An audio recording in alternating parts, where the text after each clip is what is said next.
হুজুর কি বললেন? আমি একদম ডিপ্রেশনে আছি। ডিপ্রেশন কেন? বলে আমার খুব বিপদ। কি বিপদ? বলে আমি একটা মেয়েকে ভালোবাসতাম হুজুর, আর আমাকে চাইছে না, অন্য ছেলের সঙ্গে প্রেম করছে। কোনো লাইন নাই। কি বুঝলেন?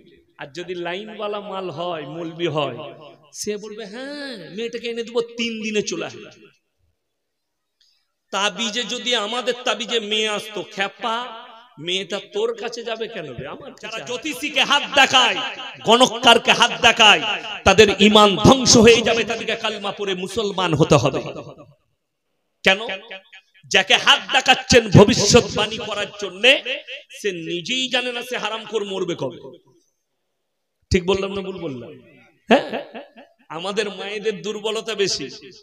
ছেলে না হলেই এরা হুজুর খুঁজে বেড়ায়, কোন হুজুরের তাবিজে ছেলে হবে। ঠিক বললাম না ভুল বললাম? কোন হুজুর তাবিজ দিলে ছেলে হবে। আর এরকম হুজুর আমাদের দেশে আছে, কলকাতায় পাবেন। ছেলে হচ্ছে না, বলছে আমার তাবিজে বেটা ছেলে হবে। আর খোঁজ নিয়ে দেখুন সে হারামখোরের একটা বেটা না। তাবিজে বেটা হলে পঞ্চায়েত গুলো কাদের দখলে হতো? হুজুরদের দখলে। ইসলামে কটা বিয়ে করা যায় যাচ্ছে? 4টা। আমরা মৌলবীরা 4টা বউ রাখতাম, আর বছরে একটা করে বউকে তাবিজ দিতাম। আর 10 বছরে 4 দশে কটা ছেলে? 40টা। 10 বছর পরে কটা লাঠি আমার? 40টা লাঠি। পঞ্চায়েত আর কেউ পাবে মৌলবী ছাড়া? তো আপনাদেরকে বোকা ভেবেছেন আপনারা? হাই রে মুসলমান, বলছে তাবিজ টাঙ্গি দে বেটা ছেলে হবে। আচ্ছা ডাক্তারে এই লালবাগে মেডিকেল কলেজ আছে না? নাই বহরমপুরে আছে।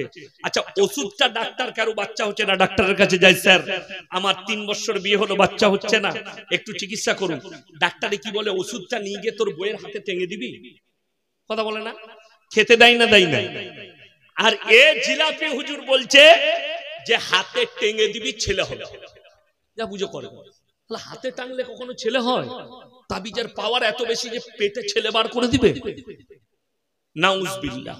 মানুষ এই ধোঁকায় পড়ে আছে। অনেক ছেলে আমাদেরকে ফোন করে বলে প্রায়, হুজুর কি বললেন? আমি একদম ডিপ্রেশনে আছি। ডিপ্রেশন কেন? বলে আমার খুব বিপদ। কি বিপদ? বলে আমি একটা মেয়েকে ভালোবাসতাম হুজুর, আর আমাকে চাইছে না, অন্য ছেলের সঙ্গে প্রেম করছে। কোনো লাইন নাই। কি বুঝলেন? আর যদি লাইনওয়ালা মাল হয়, মৌলবি হয়, সে বলবে হ্যাঁ মেয়েটাকে এনে দেবো 3 দিনে চলে আসবে। তাবিজে যদি আমাদের তাবিজে মেয়ে আসতো, খ্যাপা মেয়েটা তোর কাছে যাবে কেন? আমার কাছে আসবে। আমি টানবো আগে। কথাটা বুঝতে পারেন? আচ্ছা মৌলবিরা কেউ গরিব হতো যদি তাবিজে মেয়ে পাওয়া যেত? আশা করি যে হতো হতো, আমি হতাম না। আমি ভালো করে দেখতাম 5টা রাইস মিলের মালিক কে আছে, 50টা বাসের মালিক কে আছে, বহরমপুরে সব থেকে বড় লোক ধনী মুসলমান কে আছে, তার একটাই বিটি তাবিজ মার টেনে সব মাল আমার। কথাটা বুঝতে পারেন? কিন্তু দুঃখের বিষয় আপনাকে বুঝিয়ে দিচ্ছি, বহরমপুরে জল দোকান করেছে, লালবাগে ব্যবসা আছে, রোজ 1 লাখ টাকা ইনকাম করে। দুঃখের বিষয় যে রোজ 1 লাখ টাকা ইনকাম করে, সে বরকতের তাবিজ নিতে আসছে কার কাছে? মসজিদের হুজুরের কাছে, যার বেতন 5,000। তাবিজ টাকার দরকার। আমার মাদ্রাসায় আমার বেতন হচ্ছে 11,000 টাকা। কত বললাম? 11,000। তাহলে আমি 11,000 বেতন পাই।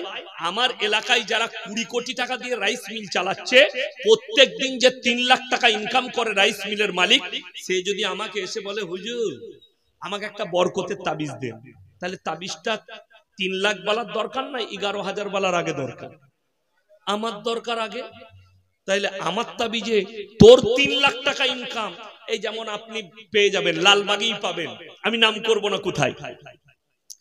সকালবেলায় আপনি হাজারদুয়ারি আশেপাশে যাবেন, চট বিছিয়ে বসে আছে, মাথায় চপচপে করে তেল লাগাইছে, সরষের তেল। হারাম করে নারকেল তেল কিনারও পয়সা নেই, সরষের তেল লাগাইছে, দিয়ে বসেছে অ্যাটার্জি খুলে, আর 4 কোনা ফালনামা আছে। আর যারা কোটি টাকার মালিক, ব্যবসা করে 10 লাখ টাকা, গিয়ে বলছে আমার হাতটা দেখো তো, বিরাট গোলমাল। তো কি গোলমাল? বলে তোমার ভাগ্যটা একটু খারাপ যাচ্ছে। তোমার ছেলে হয়নি, তোমার প্রমোশন হয়নি। বলছে বাবা আমার ভাগ্যটা কি করে ভালো হবে? এই পাথরের আংটির পাথরটা নিয়ে যাও, ভাগ্য ফিরে যাবে। কিন্তু দুঃখের বিষয় কি জানেন? যে লিখছে সে 10 লাখ টাকার মালিক, যে লিখছে সে চাকরি করে, যে লিখছে সে প্রফেসর, যে লিখছে সে মাস্টার, যে লিখছে সে ইঞ্জিনিয়ার, আর যে দিচ্ছে সে ছিড়া চটে বসে আছে। জীবনে স্কুল গেইছে নাকি জানি না, ছিড়া চটে বসে সে খেতে পায় না। একটা পাথর বিক্রি হলে তবে ওই ফুটপাতে দুটো রুটি আর সবজি খেতে পায়। আর যে দিচ্ছে সে ডাইনিং টেবিলে চামচে খাবার খায়, দামি প্লেটে খায়, দামি খাবার খায়। দুঃখটা হচ্ছে একবারও তাকে বলতে পারছে না এই ভাগ্যের আংটির পাথরটা তোর গলায় বাঁধ, না হলে হাতে লে, কাল থেকে মমতা খালার পাশে থাকবি। তুই কেন ছিড়া চটে বসে? যে লোকের ভাগ্য পরিবর্তন করবে সে ছিড়া চটে বসে থাকবে। দুঃখটা সমাজের প্রতি এটাই। এরপরে কোরআন শোনাবো আপনাদেরকে, সূরা আল ইমরান। কোন সূরা বললাম? তৃতীয় পারা আল ইমরান। কোরআন খুলেন। হুয়াল্লাযী ইউসাউবিরুকুম ফিল আরহামি কাইফা ইয়াশা লা ইলাহা ইল্লা হুয়াল আজিজুল হাকীম। হে আমার বিশ্বনবী, পৃথিবীর মানুষকে বলো, মায়ের গর্ভে আমি আল্লাহ বাচ্চা দান করি আমার ইচ্ছা মতো, আমি কারো পরামর্শে কাজ করি না। জোরে বলুন সুবহানাল্লাহ। আল্লাহ নিজে ওয়াদা করলেন, আমি মায়ের গর্ভে বাচ্চা দান করি, আমার ইচ্ছা মতো আকৃতি দিই, আমি কারো পরামর্শে কাজ করি না। তাকে সন্তান দেবো, বুবা দেবো না, কানা দেবো না, বধির দেবো না, অন্ধ দেবো না, পা কাটা না, হাত কাটা, আমি আমার ইচ্ছা মতো দান করি, আমি কারো পরামর্শে কাজ করি না। এইটাই হচ্ছে সব থেকে বড় ধোকার রাস্তা। আমার মুসলমান ভাই, লটারির টিকিট, কাগজের দ্বারা আপনি ভাগ্য পরীক্ষা করছেন, আপনার ঈমান ধ্বংস হয়ে যাবে। যে আপনি একটা কাগজের উপরে বিশ্বাস করেছেন, অথচ ভালো মন্দ, কল্যাণ অকল্যাণ, হায়াত মওত, রুজির সবের মালিক সকলে বলুন কে? যদি সবের মালিক আল্লাহ হয়, আপনি কাগজের উপরে বিশ্বাস করে লটারির টিকিট কাটছেন? এক নম্বর গেল। 2 নম্বর, হাত তুলে এতগুলো মুসলমান আপনারা বলুন, সুদ খাওয়া হারাম না হালাল? আচ্ছা মুসলমান খায় না খায় না? খায়, শুধু খায়। আমাদের দেশে মুসলমানদের অবস্থা বলে দিই, সবাই নিয়ত করুন আজ থেকে আমরা দ্বীনি শিক্ষা অর্জন করব। জোরে বলুন ইনশাআল্লাহ। এ আমার ভাই, আপনারা ইমানদারির সঙ্গে বলবেন, বাংলা মানে কোরআন বেরিয়েছে না বেরোয়নি? আচ্ছা, আমরা সবাই কি পরিবারে কিনতে পেরেছি? কিনিনি। কেন? আমাদের কাছে দ্বীনি কালচার নেই, যার কারণে তোমার কাছে বাংলা মানে কোরআন নেই। তোমার কাছে বাংলা বুখারী শরীফ বেরিয়েছে না বেরোয়নি? বাংলা বুখারী আছে, তিরমিজি আছে, আবু দাউদ আছে, ইবনে মাজাহ আছে, নাসাই শরীফ আছে, বড় বড় আলেমের লেখা স্কলারদের বই আছে। আপনার বাড়িতে সেটা কিনে আপনার পরিবারকে তুলে দিতে পারেননি, আপনি নিজে কালচার করতে পারেন। মুসলমানের কাছে এই দ্বীনি শিক্ষা না থাকলে কত বিপদ হয়। আমার বর্ধমান জেলার ছেলে বালির গাড়ি চালায় মুসলমানদের, রাস্তায় দাঁড়িয়ে উঠেলে ঢুকেই বলছে, এক বোতল মদ দে তো ভাই। মদ খাওয়া হয়ে গেল, এরপরে বলছে মুরগির মাংস আর রুটি নিয়ে আয়। তখন কর্মচারীকে জিজ্ঞেস করছে, আবে মুরগিটা জবাই না কাটা? আমরা হারাম করকে জুতো করে মার। যে লোকটা মদ খেলো তার আর কাটা গুটা দেখে লাভ আছে? সকালবেলায় উঠে, আচ্ছা আপনি বলুন, আমি বর্ধমান জেলার মানুষ, যদি লালবাগে ঘুরতে আসি, কোন হোটেল কিংবা রেস্টুরেন্টে খেতে যাই, আমাকে জিজ্ঞেস করতে হবে না হবে না, দাদা মুরগিটা জবাই না কাটা? যদি কোনো সিম্বল না থাকে আমাকে জিজ্ঞেস করতে হবে, দাদা মুরগিটা জবাই না কাটা? কেন? শুনেলেন, মুসলমানদের জন্য, মুমিনের জন্য, দোয়া কবুলিয়াতের জন্য প্রথম শর্ত আল্লাহ রেখেছেন হালাল খাবার। যদি হালাল খাবার না থাকে, আপনি যে খাবারটা খাচ্ছেন ওটা হালাল হতে হবে। যে প্লেটটাই খানা খাচ্ছেন, প্লেটটা পবিত্র হতে হবে। আপনি যে খাবারটা খাচ্ছেন ওটা পবিত্র এবং হালাল জিনিস হতে হবে, হালাল টাকার হতে হবে। মুসলমান কি বুঝেছে? আপনি বুঝলেন, ইয়াসিন ভাই রাত্রে এসেছিল, উনি বলে গেছে যে হালাল খাবার, জবাই করা মাংস খাবি। সকালবেলায় উঠে লালবাগে বাজারে গেছে, এ ভাই আমাকে 1 কিলো জবাই করা মাংস দে তো।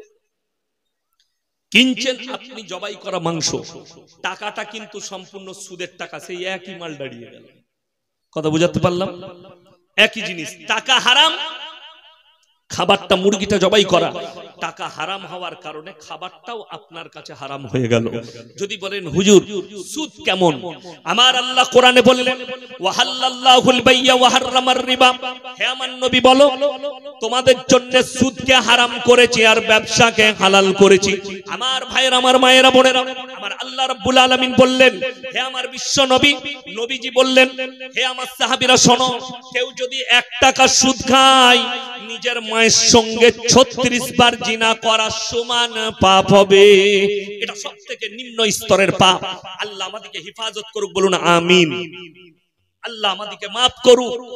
সবথেকে নিম্ন স্তরের পাপ নিজের মায়ের সঙ্গে 36 বার জিনা করার সমান পাপ। হায়রে মুসলমান, আপনি ভেবে দেখুন, আল্লাহ যদি কোরআনে ডাইরেক্ট হারাম বলে, আর এটা মুসলমান জানে যে কোরআনে হারাম বলা হয়েছে সুদ খাওয়াকে, এরপরেও যদি মুসলমান সুদ খায়, সে কোরআন বিরোধী না কোরআনের পক্ষের লোক? কোরআন বিরোধী। আর যে কোরআনের বিরোধিতা করবে জেনে শুনে, সেই লোক মুমিন থাকতে পারে? সেই লোক ইমানদার থাকতে পারে? সেই লোক বেঈমান হয়ে যাবে। আপনি জেনে শুনে হারাম হওয়ার পরেও যে মুসলমানরা সুদ খাচ্ছে, তারা জেনে রেখে দিবেন তারা মুসলমানের যোগ্যই নয়, তাদের মধ্যে ঈমানই নাই, তাদের ঈমান ধ্বংস হয়ে গেছে। যেহেতু আল্লাহর বিরুদ্ধে তারা সংগ্রাম করেছে, কোরআনের বিরোধী কাজ করেছে। লটারি হারাম জানার পরেও যারা লটারির টিকিট কাটে, লটারির ব্যবসা করে, তাদের টাকাটাও হারাম এবং তাদের ঈমান ধ্বংস হয়ে আছে। তাদেরকে ইস্তেগফার করতে হবে, আল্লাহর কাছে কেঁদে কেঁদে ক্ষমা চাইতে হবে ওই পাপ থেকে সরে। মদ কোরআনে স্পর্শ করা আল্লাহ হারাম বলেছে, বলেছেন না? বলেছেন। মানুষ কতটা দুর্বল বলে দিই। বেঈমান কাফের কি করে কামিয়াবি লাভ করেছেন আমাদের কাছে? তাদের জাল ফেলে তারা কামিয়াবি হয়েছে। পানির বোতল আছে, এই যে পানির বোতল, এই বোতলটা আমাদিকে পানি খেতে দিয়েছে বক্তা দিকে, কমিটির লোক যদি লিখে দেয় এটার মধ্যে বিষ মিশানো আছে, এটা আর পান করা যাবে বাবা? কেন? জেনে শুনে পান করা আত্মহত্যার সমান পাপ হবে। হবে না? হবে না? আমি জানি এটা মরে যাব খেলে, পাপ হবে। আমাদের দেশের কিছু লোক আছে সকালবেলায় বিড়ি না খেলে হাগাই হয় না। ঠিক বললাম না ভুল বললাম? আরে মসজিদের ভেতরে ফজরের সময় মসজিদ থেকে পায়খানা ঘর থেকে বেরিয়েছে, ইমাম সাহেব ঢুকেছে, ইমামের বমি হয়ে গেছে। কেন?